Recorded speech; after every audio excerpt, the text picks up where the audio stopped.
Lighting of the lamp. Thank you.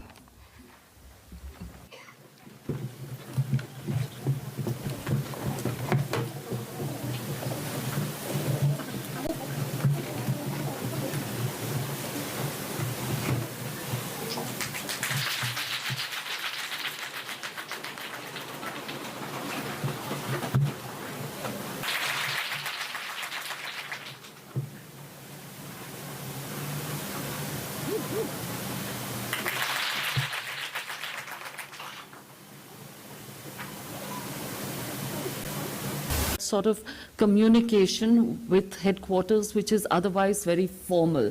It's through a communication, through proper channel, through the HOD, and perhaps, puts us all at a solution, not always with a solution that appeals to you, but with a clear heart and a desire to make things better for each one of us. And what we do want is, while that presentation and those issues will come up and we will give our solutions, please do interact. Please do ask us whatever you would like to, and to the best of our ability, we will respond. And all solutions may not happen now. They may happen with a time lag, because everything in government and bureaucracy definitely warrants in-depth examination. So we will do those things, but we are listening and we're carrying back whatever you are expressing to us. So with that, I don't think I want to cut short the time we spend in our interaction. Thank you very much for being here. Respected DA ma'am, Smita Gopal, AG A&D, Santosh, PD Commercial Audit, Deepna, Principal Director RTC, Prachi, PD staff, Nilesh, ACN, and my dear friends. Good morning to all of you. I'm extremely happy to be here when we start our second day of the town hall meeting. As you know, the CAG organization is a knowledge-based organization, and the human resources, the employees of the CAG organization, and the knowledge and skill which each of you carry is our biggest asset. So we are extremely committed to the well-being of each one of you. This town hall has been conceptualized so that we think that this is an opportunity for us to listen to you and see what best we can do to further improve your well-being. When we had a senior management retreat at Udaipur early this year, there is a consensus that the administration should be responsive. So this initiative is, once again, we are moving towards being a proactively responsive administration so that we can reach directly and interact with all of you. Because as the DMM very well explained, I think our interaction is not directly, it comes through a particular channel, a formal channel. In addition to being a responsive administration, we are also committed to being an administration that would be benevolent and firm.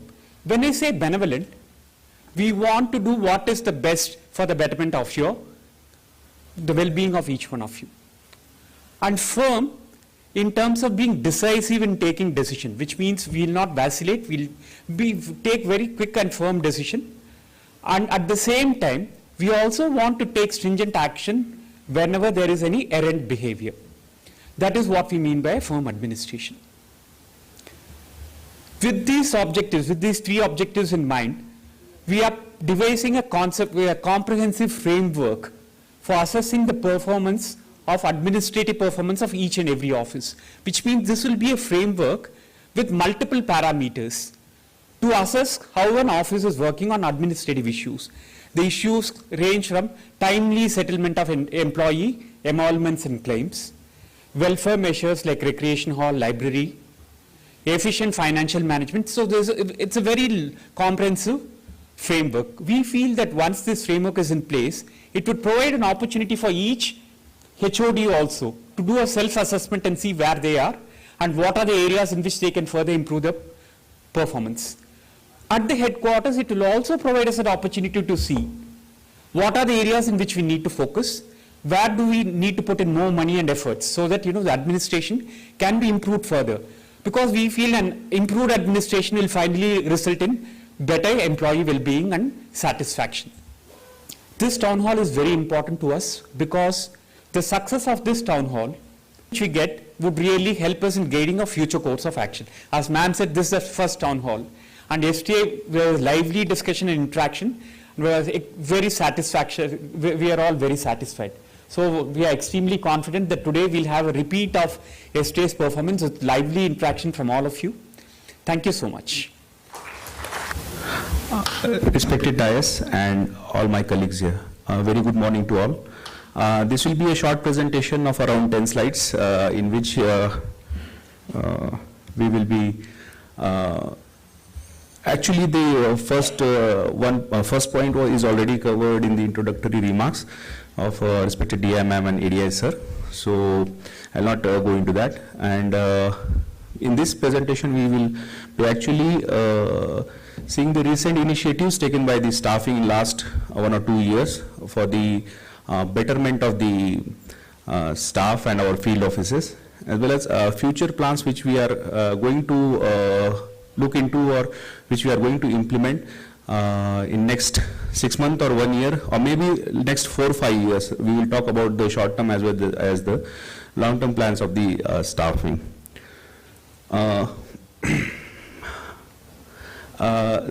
This has already been discussed in first 10 minutes, so I will not again repeat it. The recent initiatives, leveraging IT for increased transparency. Staffing, overall all the headquarter wings are trying to leverage the IT for improving the efficiency. In the staffing also we have introduced the, you already know that IBEAMS had been introduced, that is Integrated Budget Expenditure Monitoring System. It is linked with the PFMS. This is specially for the I&AD, so it is linked with the PFMS, and because of IBEAMS, those who are working in the administration from last 10-15 years must have seen the budget part somewhere down the line over the period. They already know that this IBEAMS has helped a lot. And my AO sitting, senior AO sitting here from the headquarters will definitely tell you, we used to process big files every day for processing of budget. Now because of IBEAMS, it has smoothened up. And let me tell you again one thing, in IBEAMS, whenever the proposal comes, generally at the headquarters level, it doesn't stop beyond 4 or 5 working days. So I have seen that most of the proposals get clearance within 2 or 3 working days. But even if there are some queries, or even if there are some doubts from the side of headquarters, FMD wing, we generally send it back to the field within a week. So that is generally our target, and we do that. And this IBEAMS is helping us a lot to keep the track of everything. So we can monitor the real-time expenditure. Allocation of states for direct recruit candidates. It is also being done online. There is a portal developed by NIC in which the present recruitments through SSC, the new recruits through SSC, they fill their choices of states basically. So presently, in the last month itself, 500 dossiers of AOs were received in the headquarters, and the last month we were doing this process of filling up the choices. So the portal was open for the candidates who passed the SSC, and those candidates are filling their choices of all the states as per their rank. So we will allocate it as per the system, online system, considering the rank of the candidate, the vacancy position in the state, and their choice. So these 3 criteria will be considered before doing it. So there will be a lot of transparency, as well as there will be less headache for us to work it out manually. So we have already done that. Then improved emoluments, NFU to supervisors, these things you already know. Briefcase allowance to level 6 onwards. This briefcase allowance was previously was some offices used to give it, some offices did not used to give the briefcase allowance, but now it has been done for all the people who are level 6 and above. So additional MSCP benefit by ignoring promotion from AO to senior AO, that is also everybody is aware. here. Then favorable terms, initiative to expedite and extend compassionate appointments. As you all know that in the month of April, in the month of April, we have issued the guidelines regarding the compassionate appointment. What used to happen in the past is the people who need employment under compassionate scheme, they used to apply to their offices basically, and the vacancy position, if vacancy is not there, the applications of these people used to wait there in the office. If the office, if the employee, the family was willing to serve in any other sister offices, our offices used to forward the applications or forward the DSC minutes to the sister offices, and sister offices used to consider them if they will, because if there the vacancy is there and applications are not pending, they used to consider, otherwise there was no action taken on those applications. So what we have done this time, we will be getting the reports from all the field offices about the number of applications pending and number of vacancies available to fill up those applications, and we try to fill in those applications with in those vacancies if the family is willing to serve in those states. So all over India they can be considered. Of course, the willingness of the family is necessary and the vacancy is necessary, and of course the screening committee should consider that candidate fit for the appointment under the compassionate scheme. So this is also a new initiative, and from July onwards now this will be streamlining. So we will be getting the information from the field offices, and we will be processing that information to fill in the vacancies and give relief to the people who needed compassionate appointment. Then deputation on spouse ground policy. This policy was always being is always been there, but we are time and again from the staffing side we are stressing it. We are trying to help people through our own circulars and through our own instructions. We are trying to help people to get deputation on spouse ground wherever possible. Of course, it's the matter of administrative requirement. If administrative, I will say decision whether to relieve a person on deputation or not, because there are some offices who are severely understaffed. So of course, as DMM was always telling yesterday also, we have to strike a balance between a personal goal and organizational goal. So it cannot be a one-way affair. So we always try to do that in the staffing also. So personal goals and organizational goals should meet at a point where both are met with a satisfaction, with a certain level of satisfaction. So that's what we try here also. Revised transfer guidelines for DA cadre to make more employee friendly by decreasing incumbency period. Incumbency period was 12 years before, now it has been brought down to 10 years as per the demands of the DAs to give them some relief. Then extending benefits to senior cadre on classification as Group A. We have already introduced this annual medical checkup for the senior AOs.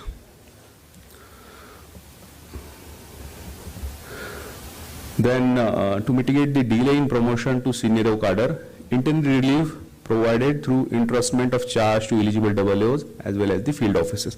See, promotion to senior AOs is close to heart of many people sitting here, I know that, and there are so many things going on, so many intricacies are there which cannot be explained here in a short span of time. But let me assure you that we are doing everything. We are on our toes, we are following it up regularly. These issues will also come in the discussion further in the open session also. That time also PD ma'am will and ADI sir will also explain this further.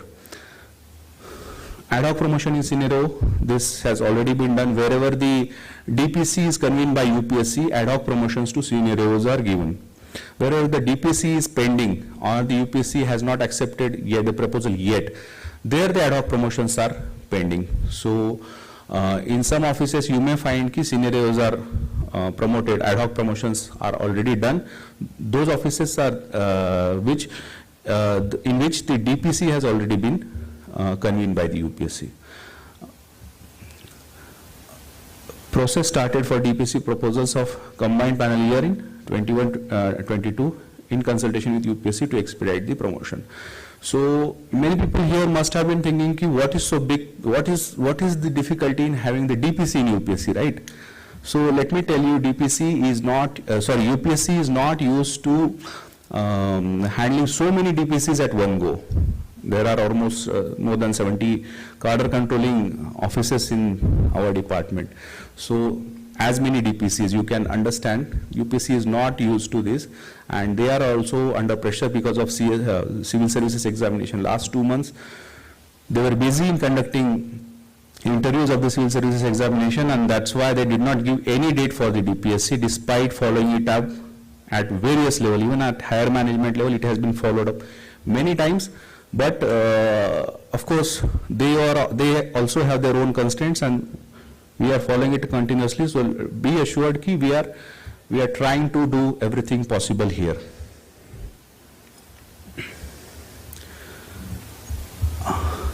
Then for career progression, all graduate group C are allowed to appear in the SS and given opportunity to become accountant and auditors. Previously, as you know, that group D categorization was there, who were not allowed to give the examination, and then after the pay commission, it became group C. All the people have become group C.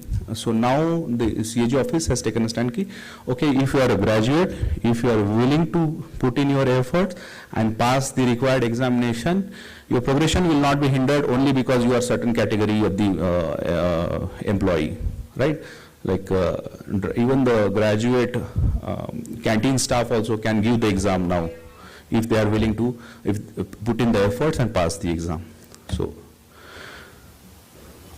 and then we have increased the limit for taking SAS examination. Now the attempts have increased to 10, and of course, even after 10 attempts, if an employee can't pass, then again that employee can start afresh and give all the papers again. So practically, it's unlimited attempts which you can take for SAS examination.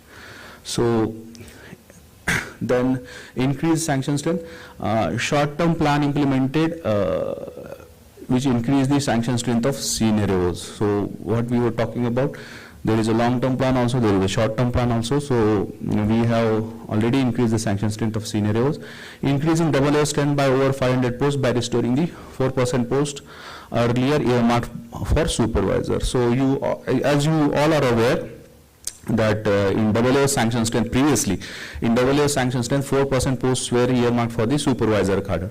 Now after the restructuring of this cadre, supervisor and assistant supervisor cadre, the supervisor cadre has been separated from, has become a separate one, and this 4% post which were there in the AAO sanction strength which were considered for the supervisor, now they are exclusively for the AAO. So actually it caused the increase of 4% post has given a relief. If AND office is there, if GA wing agrees, you can fill up all the vacancies with the retired employees, if retired employees are available to you. Of course, there is a process which is prescribed. So if you follow that process, I'm sure it's 1.5 months process. You can fill up the vacancies in that period of time. So hiring of consultant and CAs and CMAs. This was also being there from long time. CAs and CMAs can be hired. Of course, you cannot send them on field, but you can employ them in your office as a consultant and do for doing the research work. So that relief is also there. Improving transparency in decision making in financial matters. Delegation of financial powers. This DFP was issued on 6th of January 2022, and the headquarters has tried through DFP to streamline the processes, especially which are dealing with the financial proposals. So if you read the DFP, this is an attempt to streamline the process to get the clarity which approvals are to be done at what level and what procedure is to be followed while proposing any financial thing to the headquarters, any financial proposal to the headquarters, or even at the office level, if it is to be done, the procedure is prescribed in the DFP. Let me tell you that DFP is not separate from GFR 17. It is, the broader framework is always GFR 2017, but DFP is specially for the I&AD. It has been made within the structure of GFR. Then our future plans are there. So review of sanction strength. There are high-level committees working in the headquarters, which are headed by ADI level officers for determining optimal sanction strength in I&AD for future. There is one committee who is working, who is expected to give the report within next 5-6 months. So we are working on that. Rationalization of EDP cadre. There is a committee for rationalization of EDP cadres also headed by our respected ADI sir, ADI staff sir, and this is also in a stage of finalization of its report right now. So as you know, all know that EDP cadres were formed in 90s when the VLC was first time introduced in our department, and the computerization had just started in audit and accounts offices. That time EDP cadres were introduced, and as you all know that most of our staff, like almost 100% of our staff now can work on computers. So, for appointments, focused and increased recruitment, medium-term recruitment plan for 21 to 25 formulated for Group B and Group C staff.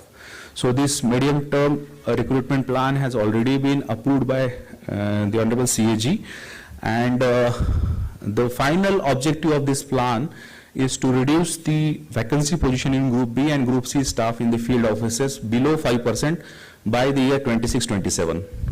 Right? So that is the target. So we have considered the factors which are due to which the vacancy position is arising, like factors like attrition and all has already been taken into consideration. The trend analysis has been done, and we are planning to bring down the vacancy below 5% by year 26-27. So this plan has been approved by CAG. The special recruitment for high deficit offices. Many of you may be already aware that our northeastern offices, the offices which are located in northeast, they have deficiency in case of many position. So almost 70% vacancy is there in most of the northeast offices. So for northeast offices, we have started to communicating with the Staff Selection Commission. We are requesting them to have a special recruitment drive for northeastern states. So let's see how it goes. If it is being successful, then we will try to do it for the rest of the offices also, which are the high deficit, which are considered as high deficit offices where the manpower shortage is severe and it is affecting the administration. Then absorption of SS past officials in deficit offices waiting for promotion as regular WO. We know that almost all the field offices has SS past candidates who are waiting for promotion to WO. So in many offices, they were being given up to 2020, they were given ad hoc promotions as WO. But now, but ad hoc promotion is a temporary kind of thing which was done. Now we are looking at a more permanent kind of solution, whether these candidates can be absorbed in other sister offices where the vacancy is there, right? So if the candidate is willing to take promotion in other sister offices, whether that opportunity can be given, we are in a process of formulating that policy also. So that is also a future plan. Introduction of other incentive exams relating to proficiency in information technology, like CPD, RE exam. There are exams which give you incentive to acquire new knowledge or new skills. So this is also one of the plan. For information technology proficiency also, employees can be incentivized. The formulation of transfer policy for Rajbhasha cadre, we are working on this also. There are so many problems or grievances of Rajbhasha cadre which were already expressed yesterday also in the town hall meeting. we'll be trying to address those. Review of SIS exam syllabus in pattern of exams. So this thing is also planned for the future. Then facility for self-nomination to training programs to be expanded. Already there is a site training portal which in which you can self-nominate. But for the outside trainings also, that kind of facility will also be there in the site training portal. Then automation of reporting and monitoring of administrative functions. As many of you must be aware that to the staffing itself, the field offices send almost 28 returns every year.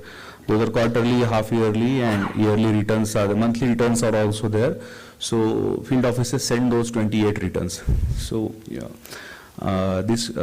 sending this 28 returns, I have heard from many of the times from my colleague DAGs, even my senior AOs, that this return thing is very painful, because every now and then you have to consolidate the data and then send it through email, send it through printout, take all the approvals, and then again headquarters, then again send a reminder you have not sent the report, then you have to again check the email, strengthen MIP in the first week of every month to update the position.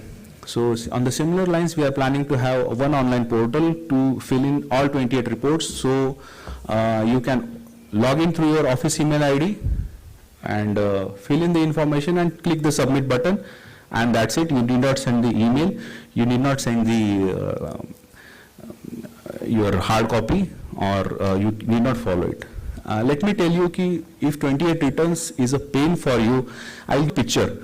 Like there are 13 returns for the estate wing, 28 returns for the staff wing, and there are 140 field offices.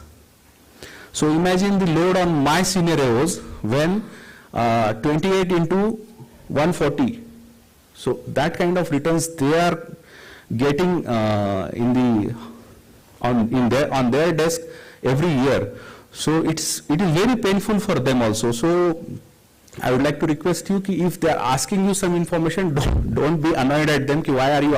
I would just like to say that already at headquarters 370 posts have been created with the approval of the CNDG for creation in non-INDS Group A cadre to open up the promotional avenues for senior AOs across the department.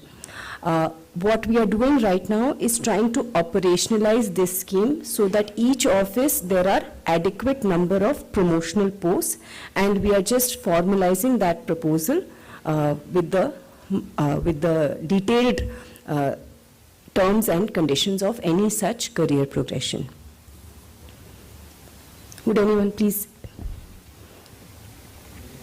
Any questions, comments, or clarifications that you want?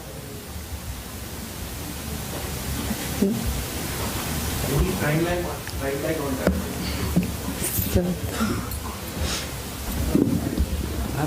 I understand your concern on the timeline. See, I think, this question was raised yesterday also on the timeline, and we gave an answer that, we do not believe in giving a timeline and then not sticking to it. It's easy for me to sit here and say maybe I'll do it in 3 months or 6 months, and later on, if it doesn't happen, that would be extremely unfortunate and it would be frustrating also. As I think the PD staff was trying to explain, there are various ramifications in this. One, just to explain 1 or 2 issues so that you'll understand what are the challenges. One, I think there is a need for a recruitment rule also, because once we have to operate at a higher level 12 and 13, you need a separate recruitment rule. And once again, to put things in perspective, whenever a recruitment rule is framed, it takes about 2 to 3 years for the recruitment rule to get accepted by the DOPT and for it to be notified. So that is the timeline. So that is one issue. What can we do in the interim? We are exploring that. So since a recruitment rule is to be formulated, consultation with the legal wing. And then if it's a non-INDS, I think, when we have to operate a position at a highest pay scale, then that would be accepted only if we can show higher level of responsibilities, because DOPT is not going to accept a post at level 12 and 13 if we cannot show that it involves higher level of responsibilities. So how do we do that? I think we had a lot of meetings in the last 1 month on this. We are really moving much far, quite a bit on this. So without really giving you a timeline, what we can assure you at this point of time is we are working at our best to see how fast we can operationalize this. That is what I can promise you. Thank you, sir. I'll move on to the next one. This is regarding removal of the age limit for induction into the INDS. At present, the department has put an age limit of 53 years for induction into the INDS, and also there is an issue of timely promotion being ensured to the eligible scenarios. So we have, this matter is also under consideration at headquarters. Decision has been taken to increase the age limit from 53 to 55 years, but as you know, when the decision was also taken, we would have to modify or amend the recruitment rules, which is again a time-consuming process. In the interim, the scenarios became classified as Group A. So Group A to Group A induction required another modification in the amendment to the INDS rules. So we have now clubbed together all the potential amendments which are there, and these are under discussion with the UPSC and Ministry of Finance. But the in-principle decision to increase the age limit has already been taken. If there is anybody, or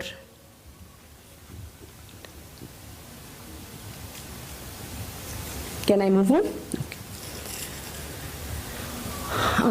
I know that majority here are, of course, from the A&D office today, but we have from the audit side also.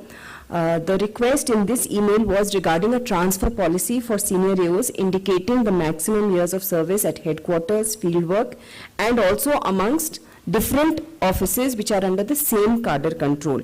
So the posting of officers or and is as per the functional requirements to be decided by the local level field office at the level of the HOD.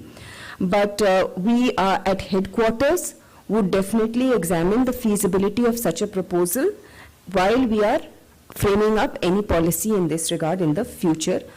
We would also keep in mind that any policy regarding transfer of scenarios would be in sync with the rotation policy. Ma'am, I'll move on then. This was an issue which had come up specifically with respect to the A&E offices. This was that the Group C officials, MTS clerks, DOs, accountants, are performing the same work load as the Group B non-gazetted officials, senior accountants, assistant supervisors, and the supervisors. And the request was to reorganize the workload based on these cadres. Of course, the details of the duties and responsibilities of every cadre were circulated as far back as 1998, and then they were reiterated in 2010 through headquarters circulars. The duties of the accountant cadre are based on the functional requirements in that particular place of posting, and as per the office procedure manual of that office. We have, of course, noted the point, and we would also, we can discuss at headquarters with the GA wing. But the exact issue which is arising here, we would welcome comments from you all who are the accountants or the senior accountants in the cadre. And we would also request the HOD to offer any comments in this regard.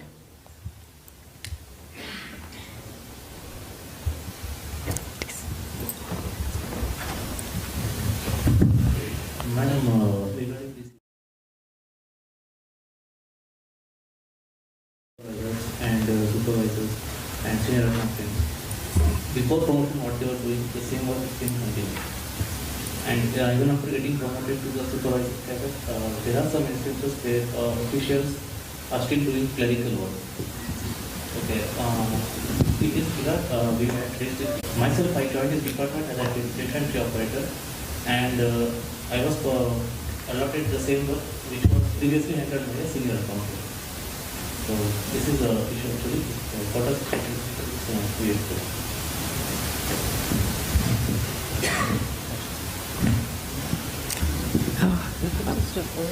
Yeah, I think this is an issue, I think as the PD staff mentioned, which can be handled by the GA wing. We notice your concern. I think this is a point which is really well taken. So even after getting promoted, you continue to do the same job. I can understand it could be frustrating. What we'll do from our side is, we'll take up the issue with the GA wing and see what further can be done so that, there's a different level of functions which are assigned to supervisors, particularly.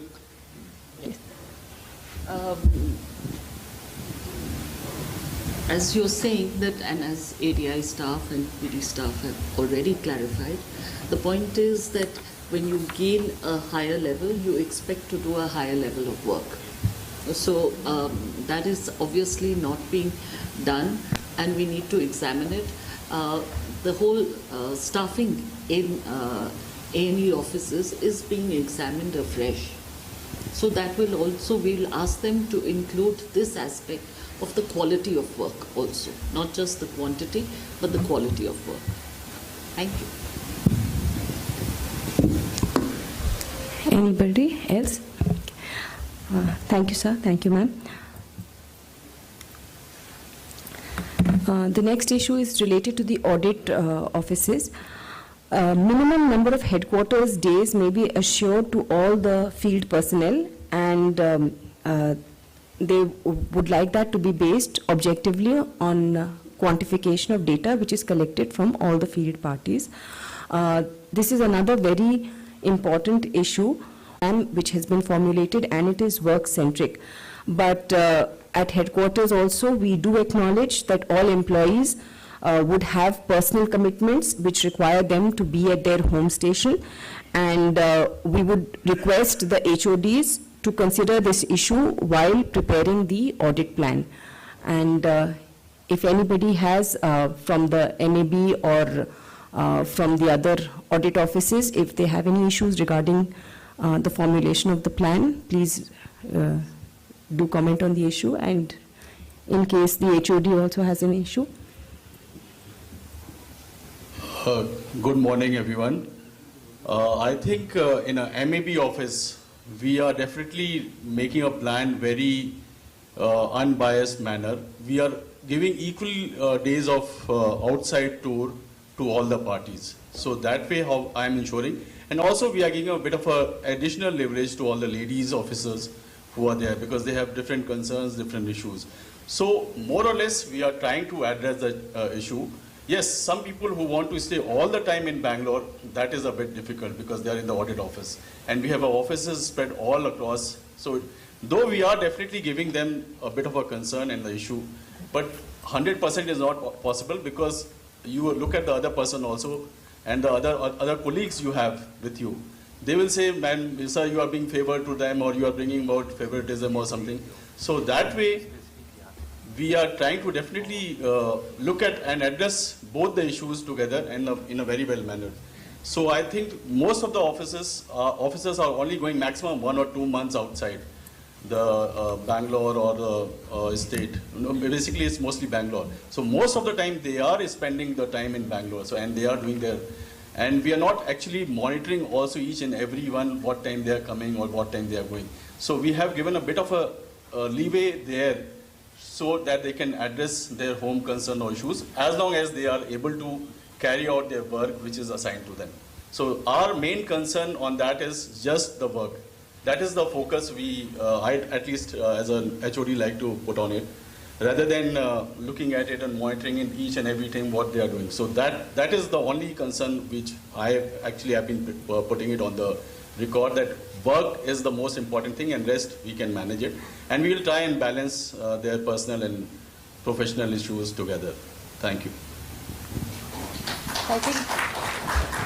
I think that's very well said, that you have to balance the two. You have your personal requirements, your personal concerns, and we respect that and we understand that. At the same time, there is an organizational requirement, so we need to balance the two, and which obviously is being done admirably here. If there are any specifics, then I'm sure the administration will take care of it. If anyone has a concern, they can please say it. Okay. Ma'am, this is the next issue, which is lack of transparency in conducting the RA and the CPD and other exams.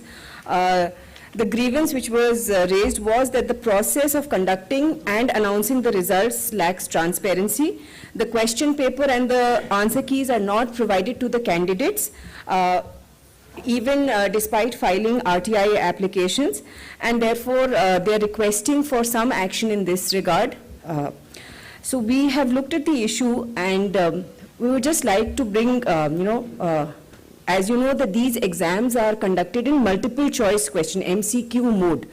And in this kind of a pattern of exam, question papers are not provided to the candidates because this is the internationally accepted practice also for MCQ type of questions, question papers, exam papers.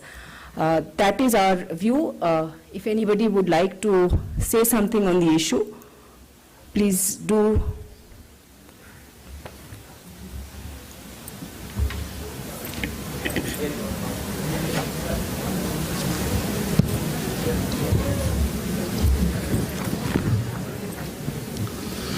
Thank you for giving me this opportunity. Basically, I would like to request you, sir, that whenever training is being conducted to the new entrants, I would like to bring to your notice that they come from different disciplines, like engineering graduates have got inducted into this office, and people from various disciplines, they are also recruited, not only science graduates, but even commerce and arts graduates. When they are imparting training, when they are giving training, there are technical issues. We are not able to hear, we are not able to follow. The faculty is very good, I don't deny. The efforts made by the headquarters is excellent, I agree. But kindly, let the technical aspect be taken care, number one. I'm not dictating you, but I'm asking you, sir, why there is negative marks? We struggle so much. What is the standards you have? Are you equating us with the IAS officers? Or what standards you have? Or what standards you want to establish so that we should adhere to that? Is my question today afternoon, sir. Thank you for your question. Now, if there are concerns that, the technical aspects are not being taken care of, I think that's an issue which we'll take up with the training wing. We'll certainly do that. Maybe if you can give us more specific details, you can write to us separately on amplify. When you say technical issues are not taken care of, it could be taken care of better. Please write to us and amplify what exactly you would like us to do further. We'll certainly take it up with training. And the second one, why negative marks? What is the purpose of conducting this SAS exam? The purpose is to assess whether the employee is fit enough to work as an assistant accounts or assistant audit officer. Now, in any MCQ exam, that's a difference between a descriptive answer and an MCQ exam.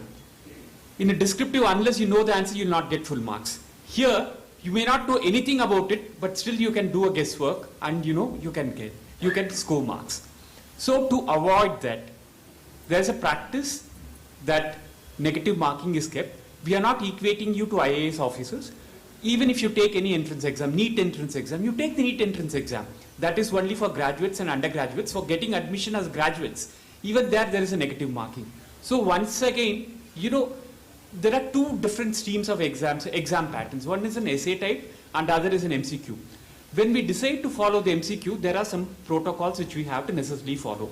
One is to have negative marking so that you do not reward a person for guesswork. That is one. And second is this aspect of asking for answers. What happens in an MCQ is, ideally, since I also handle exam, we would have a question bank of about 500 questions. You get about 100 questions. So if we start sharing this question bank with you, the questions, then we'll exhaust our questions very quickly. And this is a practice followed internationally because I hold certification in CIA, CFE, other exams. And even in India, wherever they conduct MCQ exams, the questions are not shared. Not only that, in some institutes, I think like the CA Institute, disciplinary action can be taken if you share the questions which is asked in an MCQ paper. So to that extent, the institutes, professional institutes are very careful that the questions should not go out because it's a finite question bank. I think that is what I'd like to share. Thank you, sir. Excuse me, sir. One point regarding this exam, sir. Recently, not concerning the essays and CPT, for Group C staff and other department exams like incentive exam for super accountants, senior accountants, and DE examination, departmental exam for accountants. The first, recently they made, headquarter made it MCQ type, sir. But that detailed orders were not there, that how to conduct and all that. Then the about negative marking also, no explanations were there. So the officers were made into trouble. We could not decide on what pattern and when to follow. And both the orders, the clarification headquarters issued letter, but it was in conflict with the first order. The first order says that from the date of issue of the exam, this order, all the examination should be in MCQ type. Then the second order says that it will be in effect from the July onwards, whatever examination is there, that will be in the MCQ. Also in this regard, this Group C staff, senior staff will be attending this. Again on minus marking, that will be, it will not be helpful for them. At the end of their service, the Group C employees got promoted as accountants and all that. And I don't think that will be very apt to introduce negative marking to them. The directly recruited staff, it is correct, sir. But for the promotees, it will be a task to accept the concept of minus marking. I think, so that is okay, there's obviously a leaning towards this, that there shouldn't be negative marking. Here, I'm sorry to say, take it as a given. Negative marking will be there if it's a multiple choice objective exam. Otherwise, what you're doing is encouraging guesswork. And that's not what we want. And whether they're direct recruits or promoted, that's not the point. The point is a certain competence. There is an objective of doing that exam and of the organization holding that exam. And that is to establish a certain proficiency, a certain knowledge, etc. That cannot be compromised. I'm sorry. That professional concern I understood, ma'am. Then at least to encourage those senior staff, Group C promoted staff and all that, any age limit, just like typing test after a certain age, 50 years of age, they don't need to take that. So like that, if you can do some arrangement for such stuff, it will be really beneficial to them because they may not be serving in that competency level for long. They may be remaining service for 4 or 5 years. This is where we have a lot of, let's say cross-purpose communication.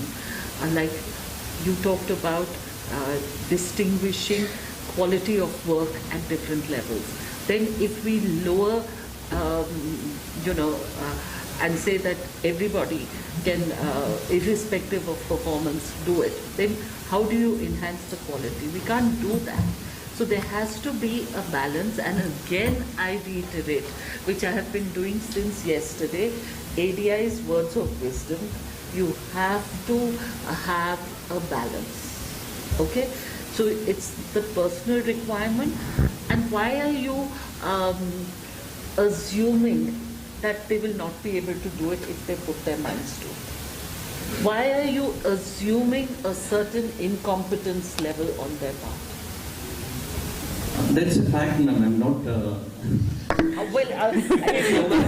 I find it difficult to believe that you can so categorically assert it's a fact. The point is, and I think you also need to look at it, all of you, some of you will be supervising those people. Then don't come back to the administration and say, I don't want so-and-so in my section. You can't have it every which way. And a certain proficiency is required, and that we will nurture. That we will definitely nurture, encourage, and I don't see why, that's why I said cross purposes, because the same person will come back tomorrow and say, I don't want this person in my section. Tell me the honest truth. Will that happen or not? So then... There's just one aspect which you mentioned. There's one aspect which you mentioned. I noted it down. that maybe there is a need for comprehensive guidelines on conducting MCQ exam for accountants at by the office, because this is something new which we have started now.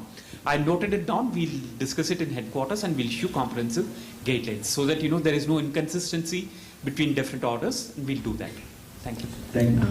I think that she wants to say. Then we'll come. Yes. Yeah, please pass on the mic to her.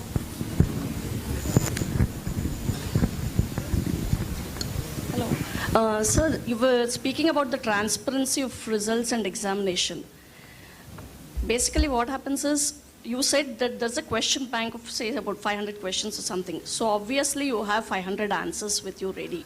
So is it possible to announce the results as and when the exam gets conducted? Like in other, this one, you said there are norms. So most of the exams like GATE and all, you get the scores right on the screen. So is it possible for our office to implement it? Thank you. I think this is a point which was raised yesterday also. I'll explain what we are doing. What happens when we, even in an MCQ exam when we conduct, of course we have the answer for each and every question.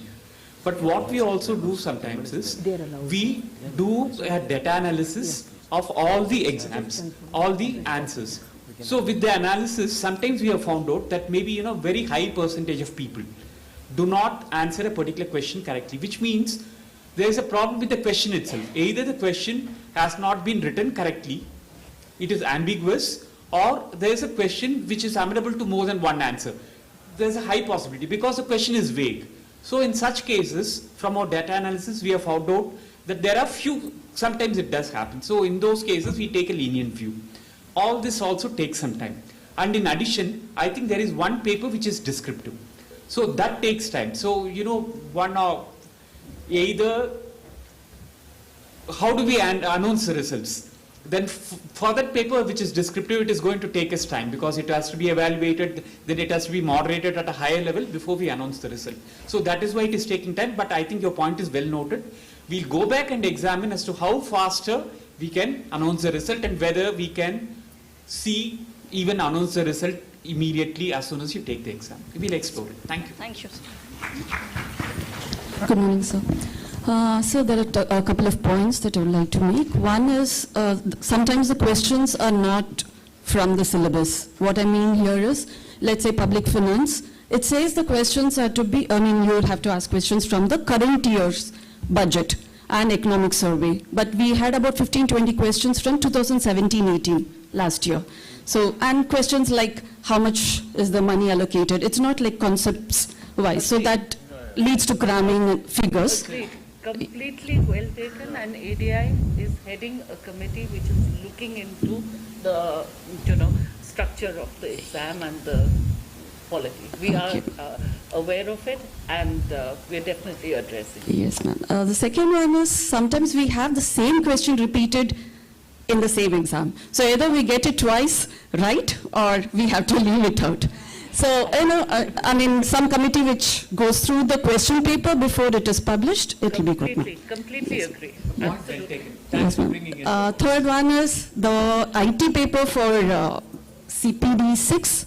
I'm an IT trainer. I've been training for this paper, like I take classes, but I think it's too tough in the sense there's a syllabus that is prescribed, but we also want the sub-points. For example, if you're going to say data analytics, and expect people to read everything in data analytics in that very short period of time, it will be difficult.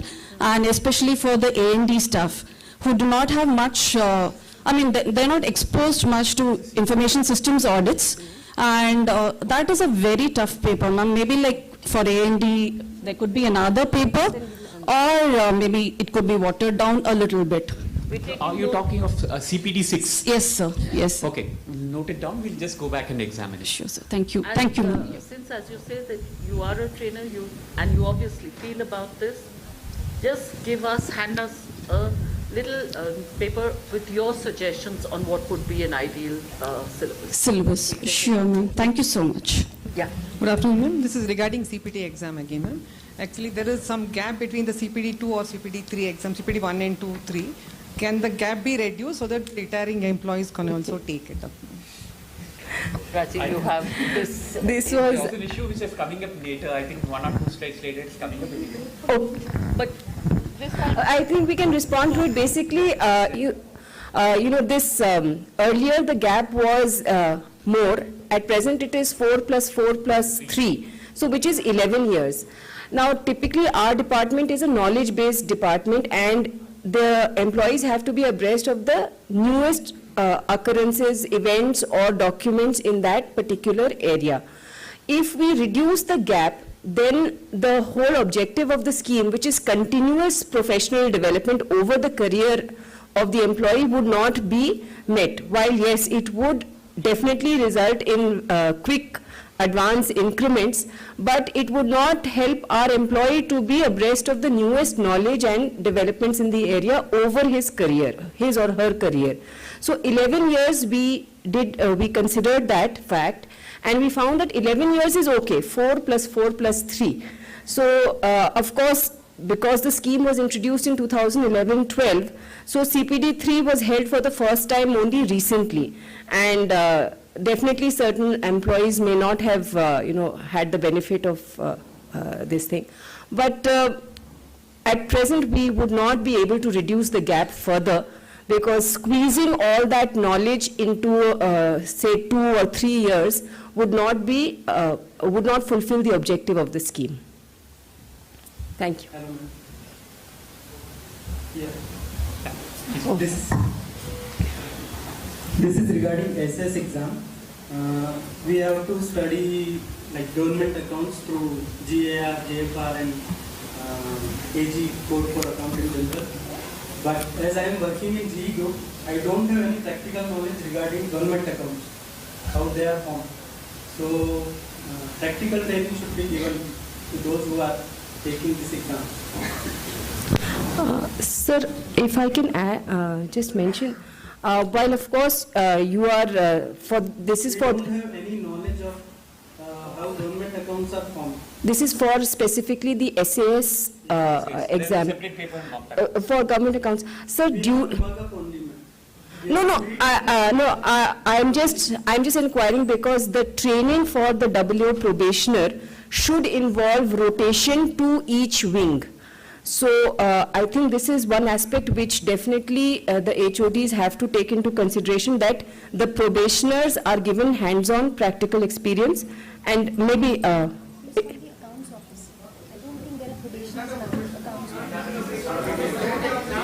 but he's taking the SAS exam, no?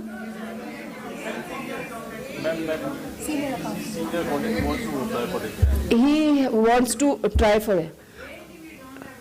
No, but even then it doesn't matter. Rotation policy means that he should have, by now, he should have been posted in different areas also. What I'm trying to say is that it should not be limited to the training. Don't depend on the training. The rotation policy should ensure that the staff do move out from the wings. That is not happening. Yes, of course. Regarding this, nothing is happening regarding the transfers of policy. Exactly. That is why I raised it, because that's the next point also, and the rotation policy has to be followed.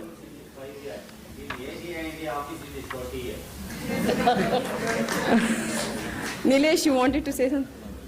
Huh?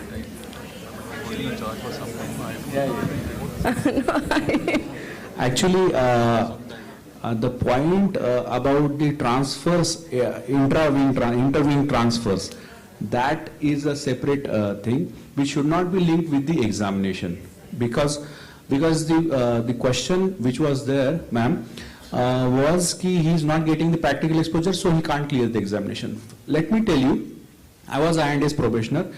I cleared government accounts 2 papers, which were very tough. So I did not have any practical knowledge of how to form an account. I cleared those because I wanted to be in the service. I wanted to get confirmed. I got the exposure after the posting. So no, it's not about the IQ. It's not about the IQ, right? IQ.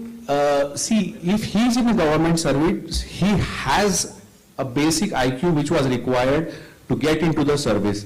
If a person wants to get career progression, right? So you have to study. You can't take a excuse under the garb ki I am not exposed to that, so tone it down for me or give the training to me. That is, of course, as an INDD, I think we are the only department, ma'am, which give the training and make people pass. Show me any other department, government department, who does that. So the transfer and examination should not be linked. Transfer, I understand ki a monotonous job. People are there in the sections for so many years, and they feel that they should get the exposure of accounts, PF, pension, administration, all these things. When they retire, they should have worked in all the 3 wings of the office. I understand that, but it should not be linked to the exam. That's what my personal opinion is. No, of course, it's not. But I cannot explain it to my junior. That's how I passed this exam. That's okay. That's okay. You're not under any obligation to explain to anybody how you passed. You passed, well done. I think. But see, I think one thing that is very clear, and let me make it very, very clear if it isn't already clear. Ours is a knowledge-centric department. We take pride in our professional excellence. We take pride in the technicalities that we deal with and the justice that we do to that. We cannot compromise on quality. These exams are there for a purpose. They are there to raise the bar, not lower it. Let's not even strive for that, because that will be counterproductive. The respect that you command today, you will not command that. It's as simple as that. And as ACN has clarified, don't mix up issues. Take pride that you have stiff exams, but for which you are given ample training, and there is also an openness to, say, looking at that training and the way it's imparted afresh. That we are saying we'll do. But we will not compromise on the quality of exams, and let's not mix up issues. Is that fine? Thank you. Ma'am, I have a request to make or a suggestion. We have well-written books that is provided to the INDS officers in Nashimla when they join the academy. Yeah. So the same subjects, can those books be shared with the SAS? No, absolutely. Absolutely, absolutely. I think, if I'm not mistaken, they will be available on, soft copies will be available on the website. If there is a problem in that, we'll look into it, just let us know. But to the best of my recollection, they are there, soft copies, all available on the website, the Academy's website. Hello, ma'am. Madam, my concern is that practical training should also be given for government accounts. Yeah, I think Training should. It's such a big request, ma'am, in the office. We'll arrange for it. Ma'am, training, yes, ma'am. We accede to all requests. For instance, CPD 3 also training. There's a request for training for CPD 3 exam also. For any exam, whether it is an in-house, at the field level, or centrally conducted, training requests, please do put it up, and we will also provide the whatever training is required for these exams.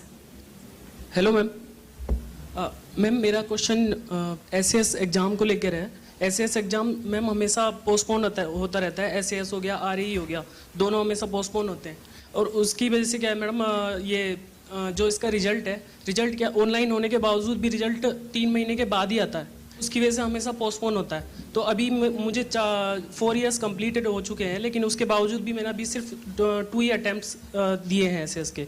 और madam दूसरा question मेरा ये है कि जो SS से related जितने भी मटेरियल हैं, एसएस हो या फिर जितने भी डिपार्टमेंटल एग्जाम है, वो मैम सारे सीएजी की वेबसाइट पे होने चाहिए.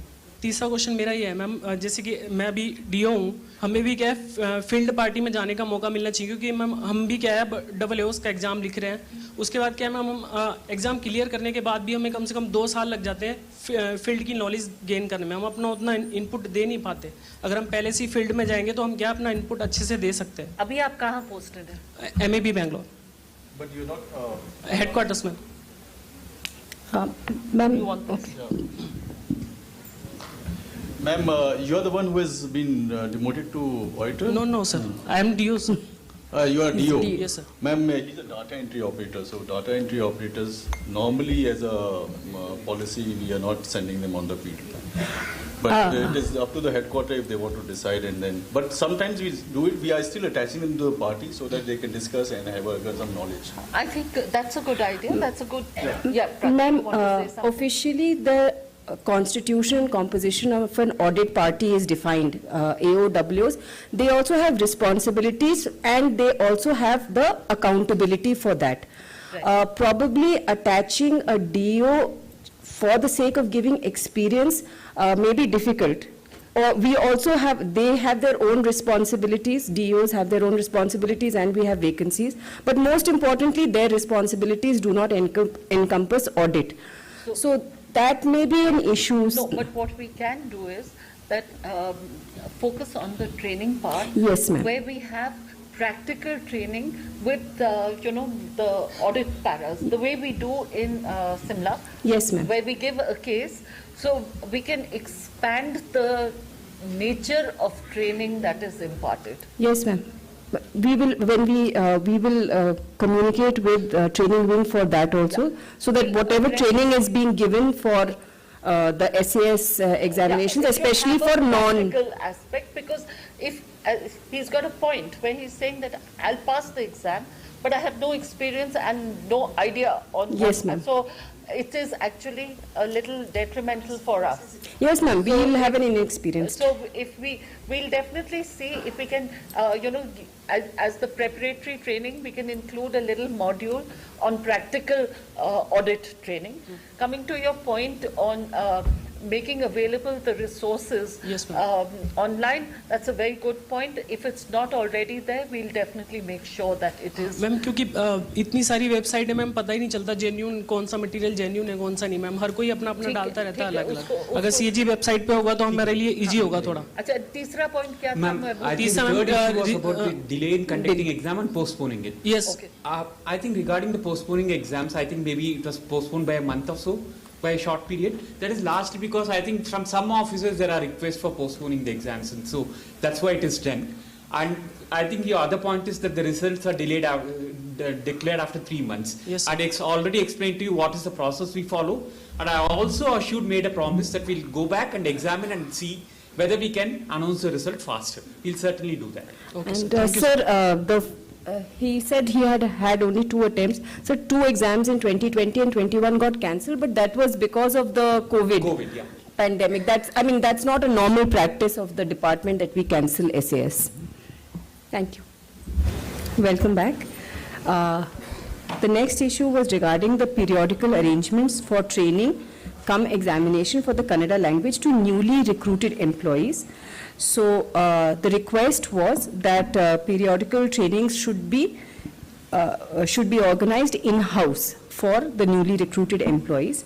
Again, this is an important area because new recruits have to gain language proficiency in the local language, and we would request that the HODs also organize the in-house trainings. At the same time, at headquarters, as it was mentioned in the opening presentation, we are looking at the language and IT other confirmation issues. And one of the suggestions for encouraging the learning of the local language is that we would explore the feasibility of reimbursing the fees, course fees, in consultation with the functional wing. Another aspect is to have MOUs with reputed universities who can conduct the trainings, the language trainings in-house, so that it can be done in a professional manner and the language proficiency can be acquired. Does anybody have any issues in relation to that? Any? No? Then I'll move on to the next one. I think there's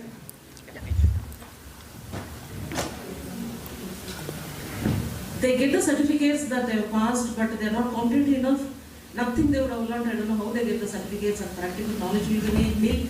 State government conducts exam in this regard. Only when they pass this exam, they'll be able to like probationary period will be declared. So like that, some measures. Yeah. So that's what the training has to be of a professional level and of a quality level. At the same time, the exam should be able to test that proficiency. We are looking at both the aspects so that it's not just a formality, and it also cannot, but some of the doubts that were done was that in some offices across the country, like the language training which is done, maybe it is done by one of the officers, senior AOs or AAs who are good in the language.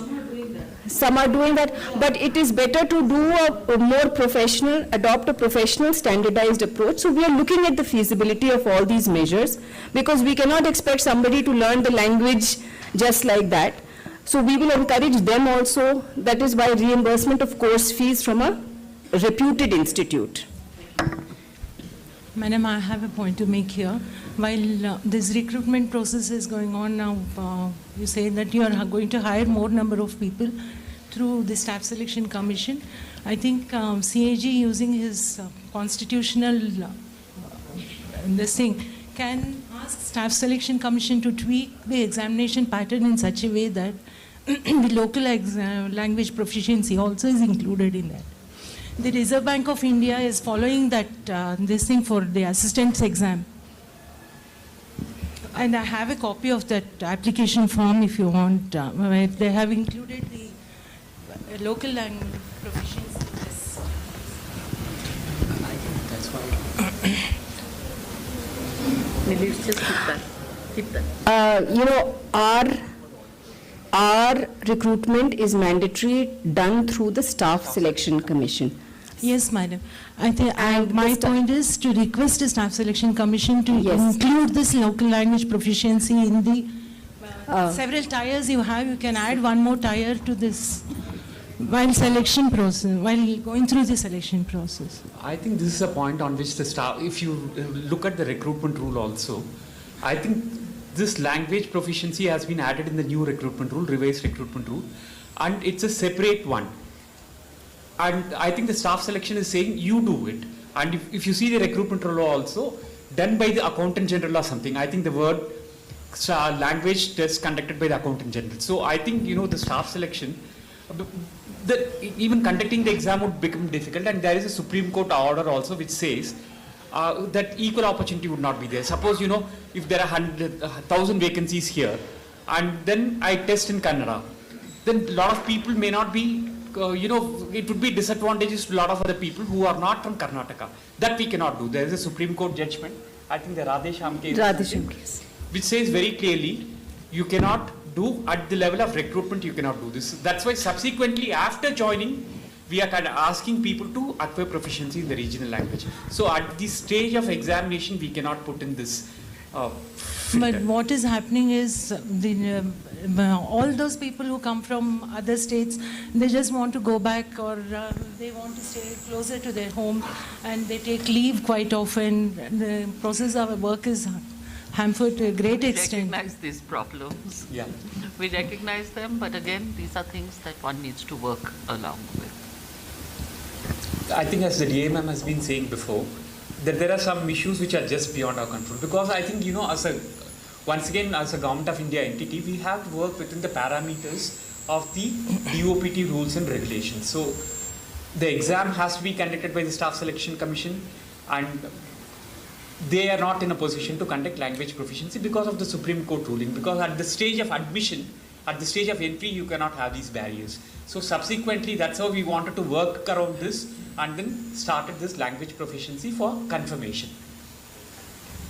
I think if your point is that maybe, you know, people are not tested adequately, or they do not have the necessary skills, I think as the PD staff has said, we'll try and see whether, you know, we can have some sort of a arrangement with accredited professional institutes, so that, you know, people who really pass the exam have basics language skills. Thank you, sir. And I can't help saying that the same concern is what we were talking about earlier before the tea break, that an exam is there for a purpose. Let's not make a mockery of it by reducing the standards. Later we suffer, later we complain. Thank you. The next issue there is regarding imparting quality training for scenarios in IIMs, National Law School of India, and other state-of-the-art institutions. We, as a department, is already conducting trainings in various external institutes like the O.P. Jindal Global University, Arun Jaitley National Institute of Financial Management. So we are tying up with the external institutes. At the same time, we have introduced the concept of self-nomination for training programs at various IIMs. This was initiated in October 2019. And in October 2021, the CNDAG of India has approved a revised self-nomination scheme so as to enable scenarios as well as WOs to participate in online training programs which are conducted by the IIMs. So we are expanding this boundary for training at external institutes as well. And that is not to say, of course, that our RTIs and RTCs are not modernizing or broadening their scope or having a more focused training for our own departmental needs. Would anybody like to say anything further? So, reducing the gap between the CPT exams, we have already discussed that, that we have taken a decision that 11 years is a considered and well thought out. I'll move on to the next issues which are related to the PAPS cadre. There was a request for a cadre review in the PAPS cadre. The issue was, it concentrated on two major issues. One was that the PS in CAG office is in grade pay of 4,800, while the same PS is placed at 4,600 in field offices. The second issue was related to the seniority of the HOD, whether as an AG or as a PAG. If they are, PAG is sent to the field office, then the PS becomes a senior PS. So it is directly linked to the designation of the HOD. These were two issues that were raised, and we are examining the issue. At present, the PAPS cadre is governed because there are periodical reviews, cadre reviews in Government of India. We have been following that. These are two specific issues which are related to the implementation of the cadre structure in our department, and we will look at this issue. In case there is any comment on that, otherwise I'll move on. Study leave for scenarios on par with INDS. This request was that scenarios should be granted study leave similar to the INDS cadres. We would just like to say that the study leave is granted to all employees of INDD as per CCS leave rules.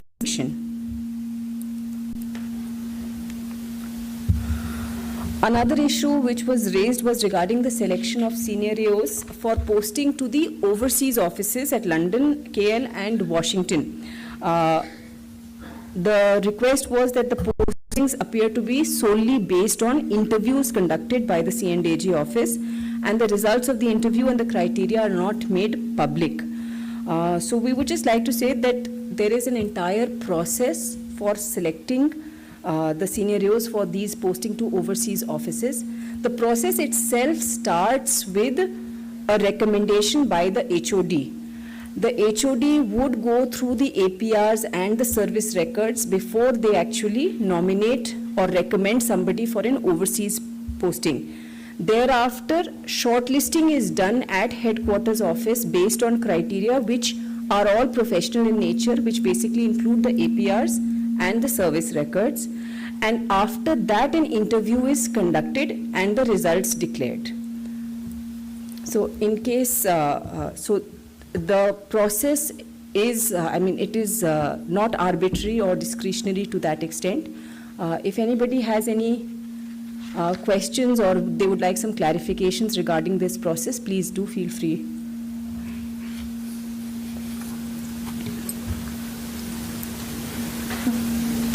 Okay.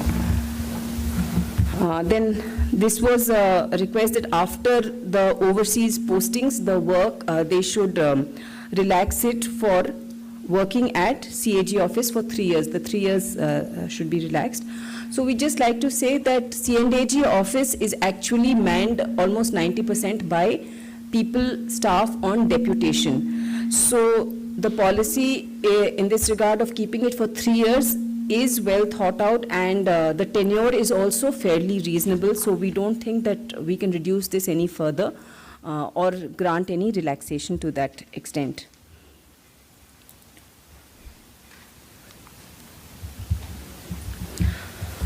This was an issue raised regarding unilateral deputation to CAG office.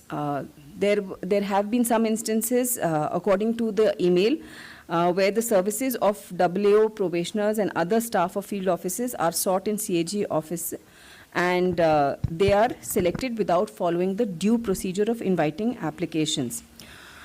So in this regard, as you know, deputation, first of all, is based on 3 parameters, which is the willingness of the official concerned, the requirement in that particular office which is seeking a person on deputation, and third is the no objection from the field office.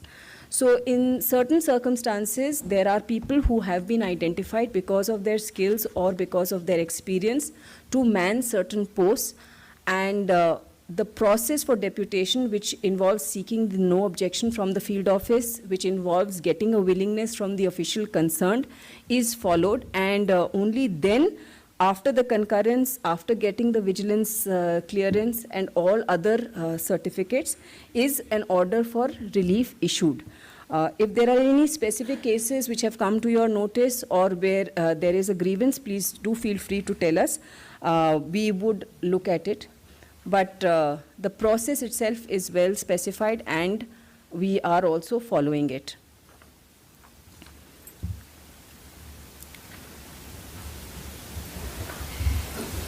So this is regarding, I think, issue was briefly touched upon.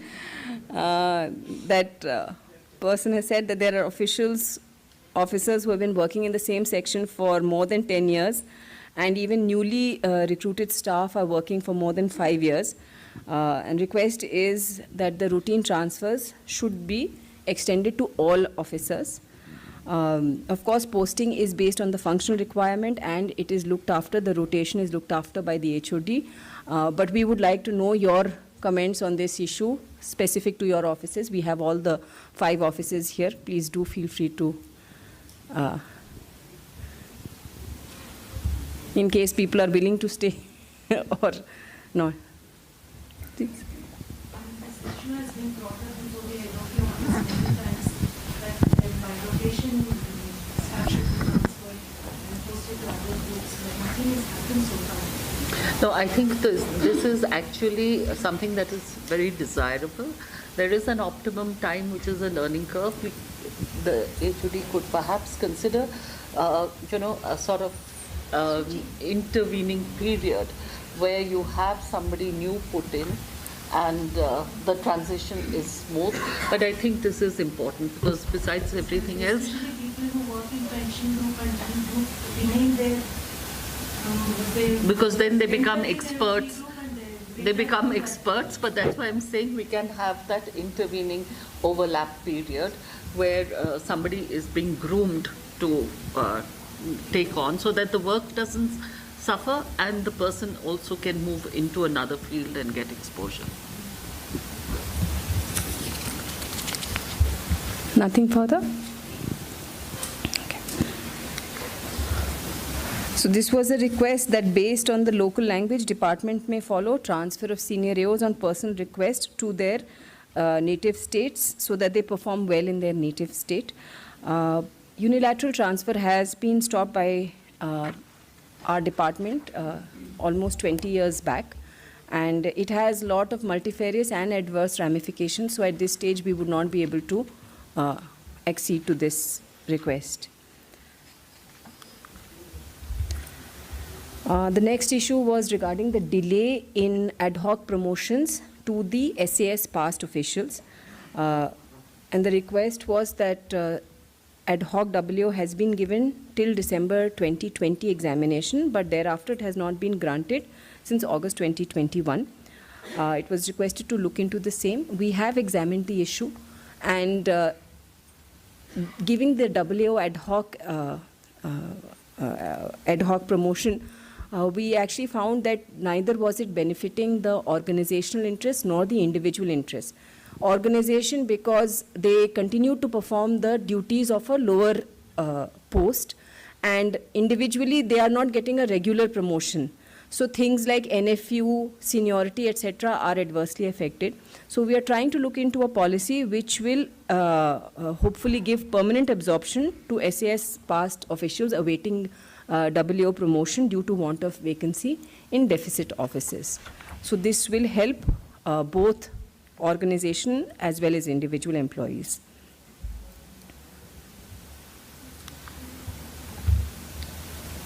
This is regarding termination order of the AAO probationers. This is basically certain probationers had been terminated because they did not either qualify the SAS examination or the language proficiency exam. So there was a request that this should be, sympathetic view should be taken and the termination order revoked.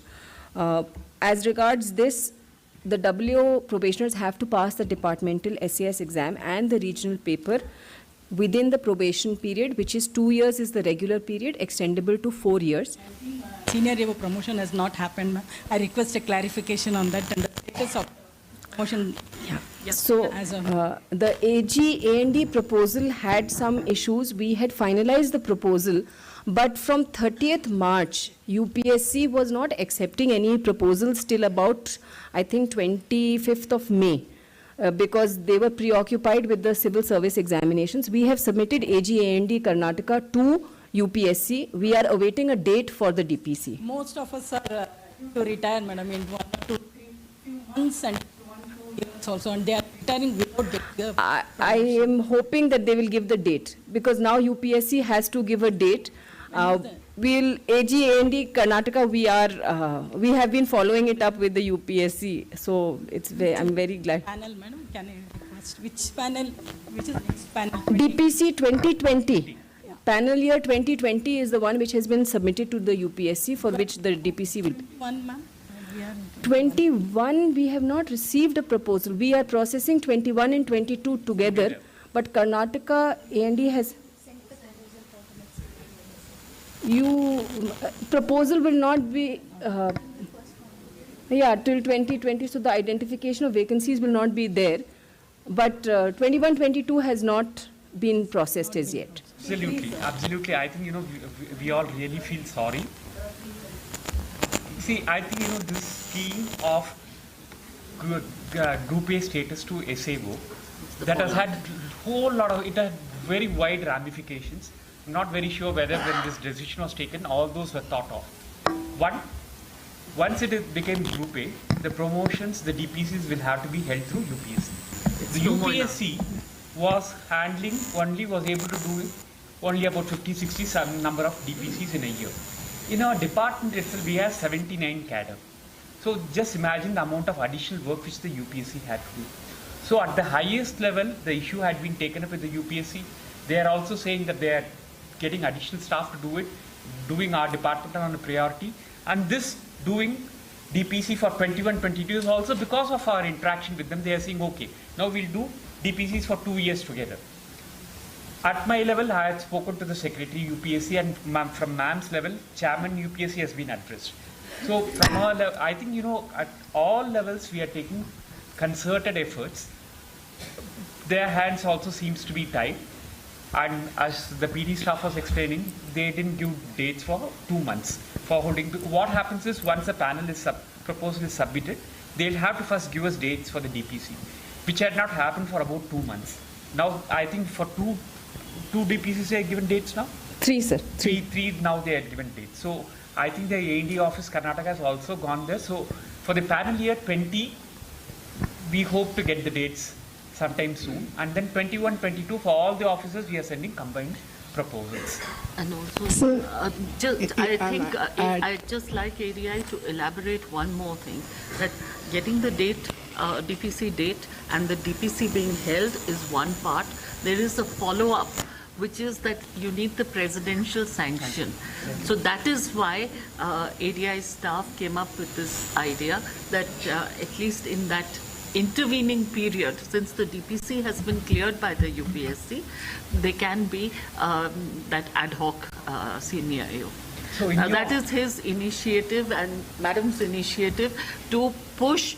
So I'm just elaborating that so that you know that we are as concerned as you are. And we're doing our best. I think as the DIMM was explaining, the SAO, ad hoc SAO promotion can be given in those cases in which the UPSC has held the DPC, but for want of presidential sanction, the orders could not be issued. So in those cases, we have taken the approval of the CAG and issue SAO ad hoc promotions for 30 officers in covering about 150 employees. So that is what has been done. But once the DPSC proposal gets held up, once the DPC proposals are done, then you know. Very good afternoon, ma'am. I appreciate your efforts in expediting the promotion of AAs to senior AO.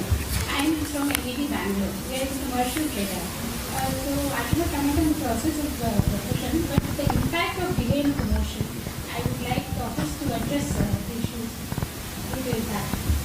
One is because we have commercial AOs, the AOs of other wings of civil and other officers have got promotion earlier to commercial AOs.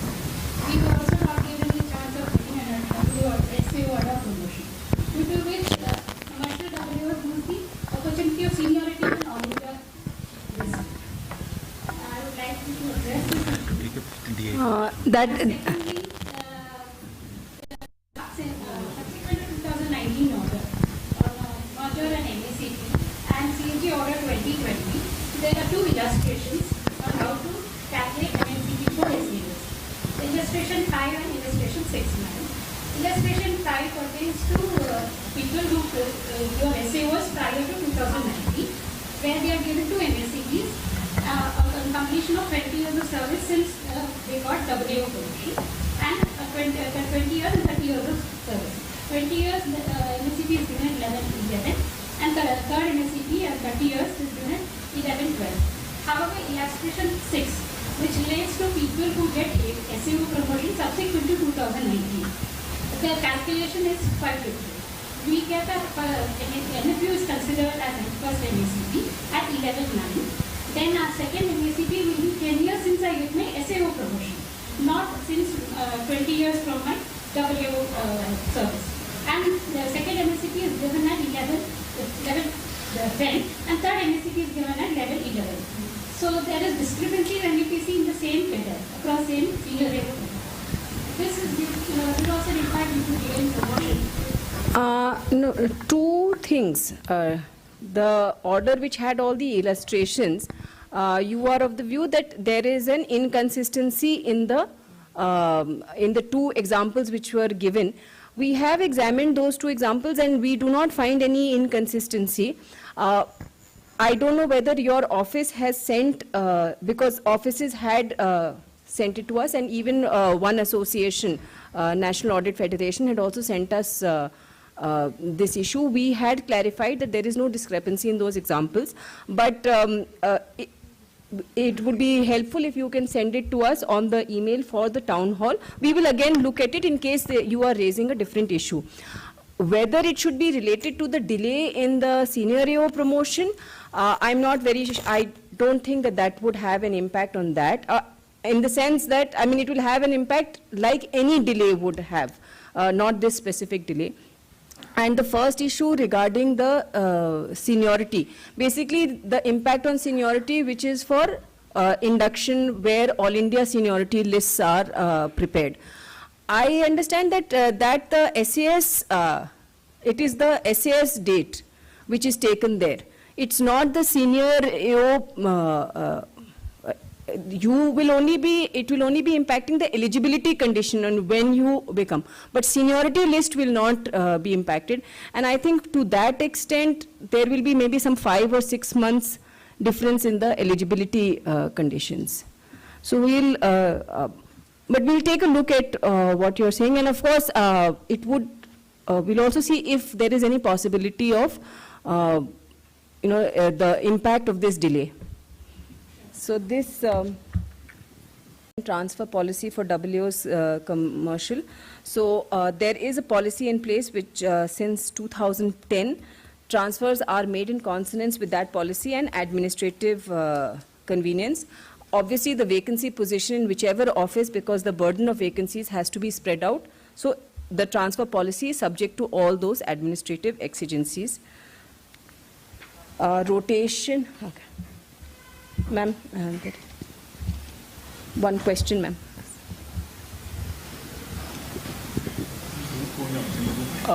Good afternoon, ma'am. Sorry to disturb you, ma'am, and hinge on the pace on which you are going, ma'am. Actually, ma'am, this transfer issue, ma'am, we want to have a little discussion, ma'am. I'm serving in MAB office, ma'am, and as per the ma'am, on OM dated 30th of November 2021, an application was circulated, ma'am, in which application were invited for the directly recruited AOs who had service of 2 years completed in their office or 5 years of combined service for the promoted AOs, ma'am. So on the basis of that, ma'am, we had applied for the transfer, but unfortunately our application has not been forwarded. And ma'am, because of that, ma'am, the junior to us in gradation list, ma'am, are getting transferred to other offices. Similarly, ma'am, I want to present the facts, ma'am, that I have been recruited directly in 2016, ma'am. In that year, ma'am, there was no posting in our northern sides, ma'am. Most of the posting happened in the south side. Now, ma'am, in 2017, again, ma'am, 600 people have been recruited, ma'am. Out of that, ma'am, 145 has been posted in northern side, ma'am. And now, as ACNs are told that 500 new applicants are coming, ma'am, and the posting will happen as per computerized basis. Ma'am, and they will again, ma'am, get the vacant position which are there in the north, ma'am. If this happens, ma'am, then there will be no vacancies in the north, ma'am. In that situation, ma'am, though we are senior, ma'am, and we have applied, but since, ma'am, our application has not been forwarded, ma'am, we will not get the opportunity to get the transfer, ma'am. The issue of transfer is actually handled by transfer policy for commercial wing. By commercial wing, we will bring it to their notice, and they would be able to better respond to the linkages that you have presented between the seniority and the transfer policy. Maybe you can give us a detailed request in this regard, then we can forward the same to commercial Two wing. things I want to bring in this context, ma'am. First, ma'am, that our application has not been forwarded, ma'am. So there is, ma'am, as sir said, that there is a court case regarding Radhesham, ma'am, in Supreme Court, which said that equal opportunities should be provided to all the officers, ma'am. So we never got that opportunity, ma'am, which is provided to all in the counterparts. I think you are linking multiple things which are slightly not related. Radhesham is regarding regional recruitment and opportunity for the candidates who are selecting. Yes, you are talking about a transfer policy, and you are also talking about a cadre allocation. Yes, cadre allocation, whether it is in 2016 or 17, you cannot compare the two, because it is done on the basis of identification of vacancies in that office. Now, I do appreciate that we have received a number of RTIs also on this. Fact is that if the office does not indicate a vacancy, then we cannot post a person there. Ma'am, the place where I had applied, ma'am, juniors than me, ma'am, already got posted. That we will take up with commercial wing, the implications of your not sending. I think I'd just like to clarify that this issue came up yesterday also in the town hall. And as PD staff has said, that we are not in a position to comment on that, but we will definitely convey the intense concern on this issue. Yes, ma'am. Ma'am, we are not requesting for transfer, ma'am. We are just asking for an opportunity to, ma'am, equally compete for transfer like our counterparts, ma'am, only. As I said, we'll have to refer to them, and we will give our perspective, which is that these appear to be genuine concerns. Nilesh, you want to add? His point is also that his application has not been forwarded by the HOD. I think that's the issue.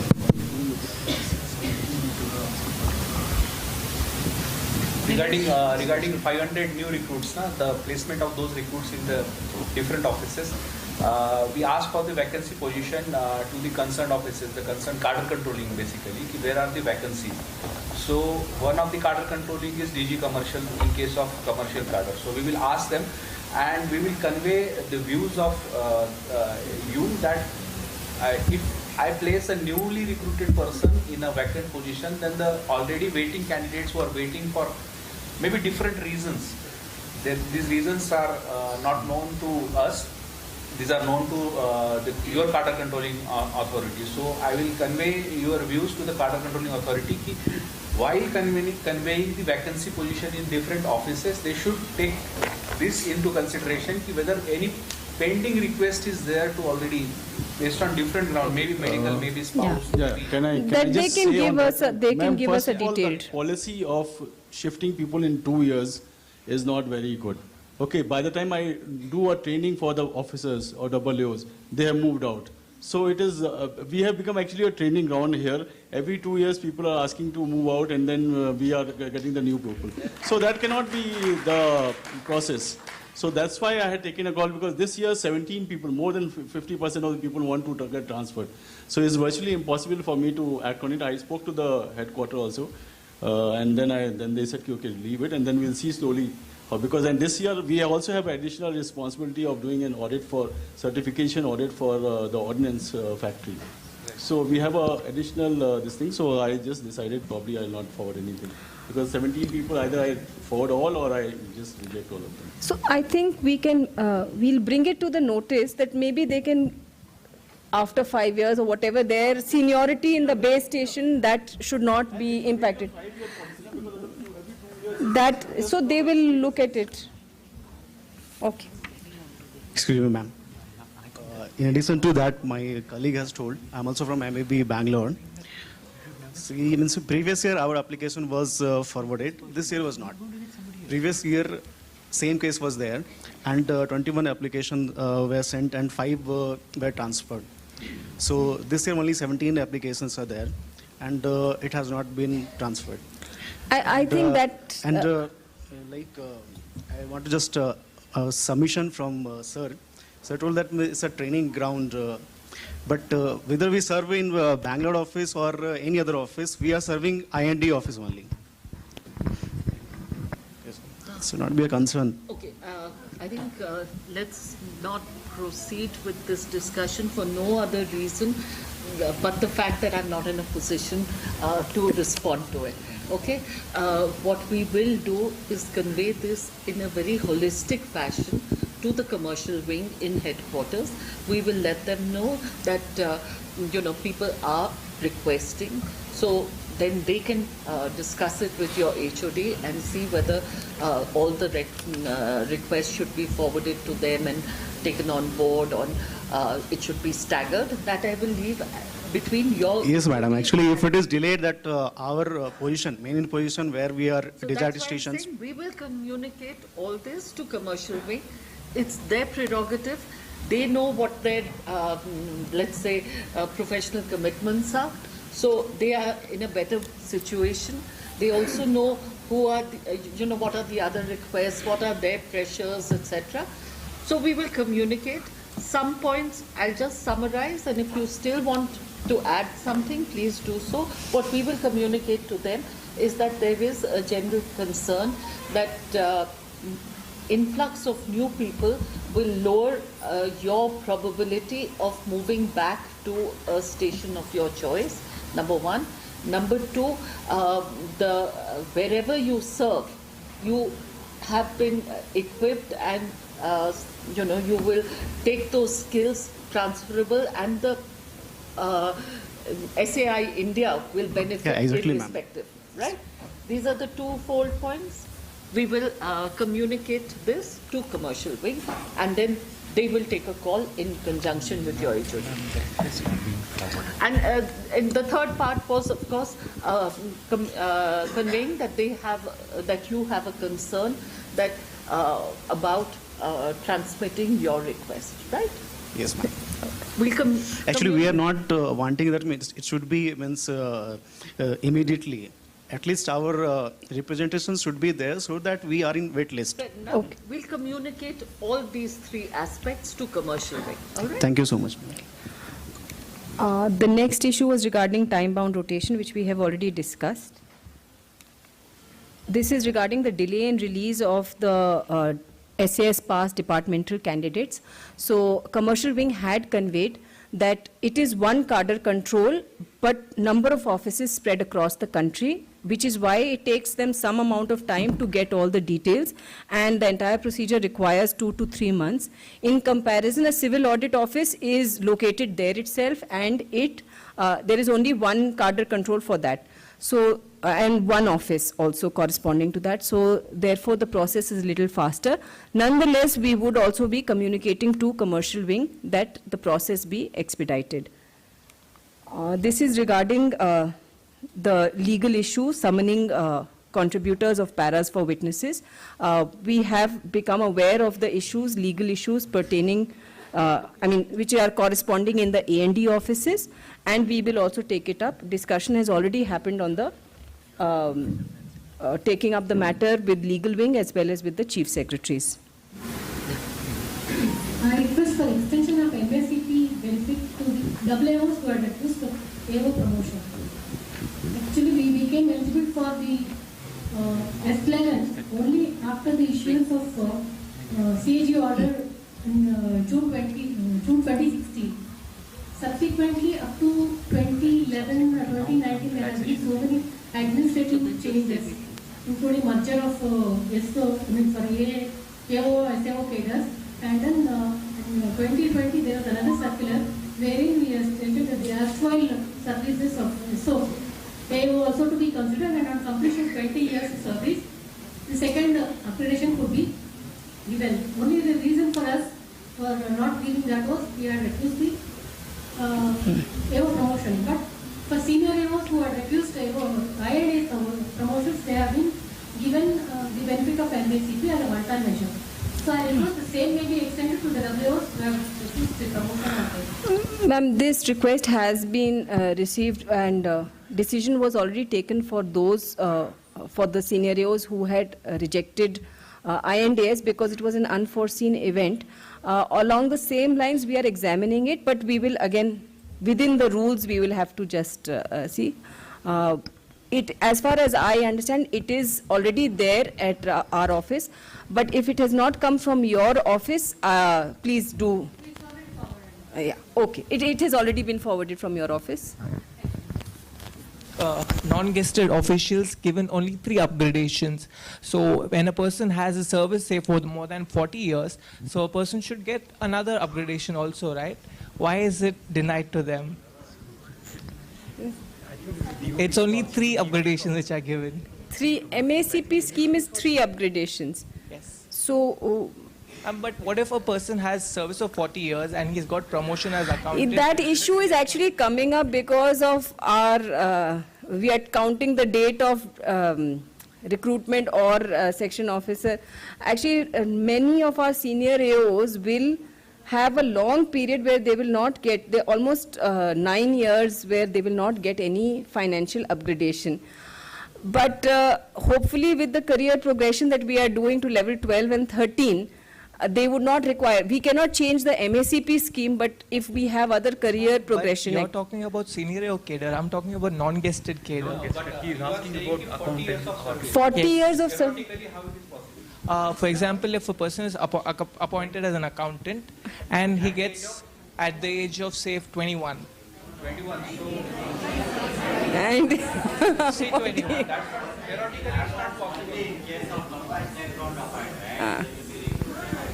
We can't hear you.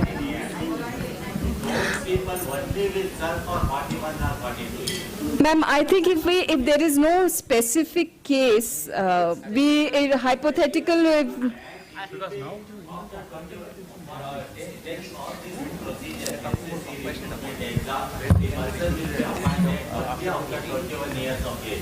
he will complete only 39 years of service.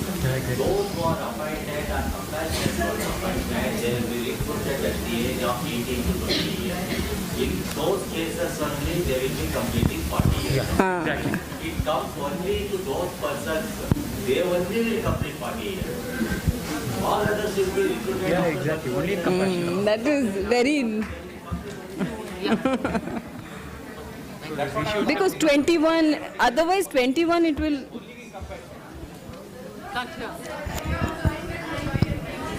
No, at that time, that post is also not in existence now. Madam, I have got a specific case. And what is this ad hoc promotion of as senior AOs and the entrustment of charge? I think we've said that before. Just having the faces in front of us makes an impact on us. So we will definitely go back and see what best we can do. The entrustment part, Prachi assures, is something that can be done very quickly. The other part of it, we will do our best, and I can just tell you that your ADI has actually been really, really fighting for this. And between the two of them, they thought of and then worked out the scheme of ad hoc scenarios. So rest assured, the concern is there and the need to find a solution is also there. And that goes for, for every issue that has been raised. I may not have listed them at this point.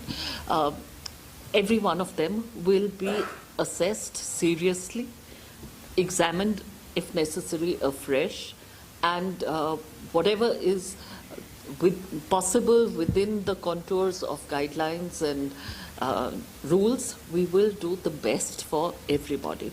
I also want to assure you that this is not a one-off exercise. At least some part of this team will visit, say, 6 months down the road and have a follow-up session. This is just the first step in an open, frank discussion between all of us. Thank you.